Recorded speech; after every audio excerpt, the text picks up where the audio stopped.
it's just in breaking news. We've just received word that the U.S. military has released a wrath of fury upon the island nation of Japan. It has been confirmed that 67 Japanese cities have been destroyed in the chaos. The fires are spreading rapidly, destroying the lives and homes of the Japanese. I'm now going to turn it over to our overseas correspondent, Chauncey, in the heart of the destruction, Tokyo, Japan. Thank you, Jonesy. I'm here in the heart of the destruction, Tokyo, Japan, with my friend Rinko, who I have just met here. This is Rinko's home. As you can see, it's been slightly destructed due to the incineration bombs. Almost 17 square miles of the city have been reduced to ashes. Devastating. His family? Deceased. His home? Nothing but a pile of rubble. Follow me as we take you on a tour of the destruction.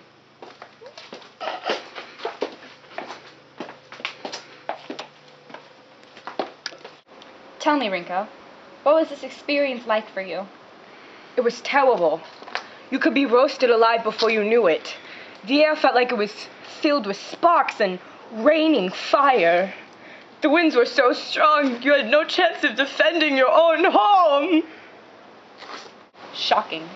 Did anybody attempt to defend themselves against the flames?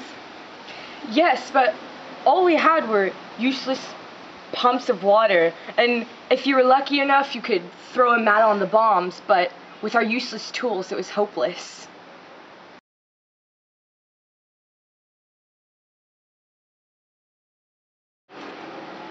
Shocking and horrible. Thank you for your time, Rinko. Back to you, Jonesy.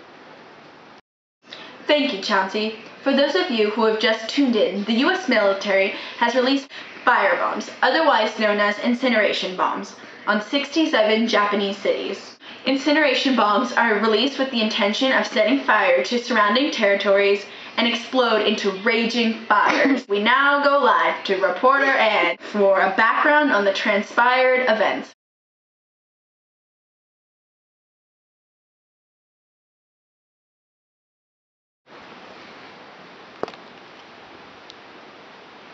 Good evening.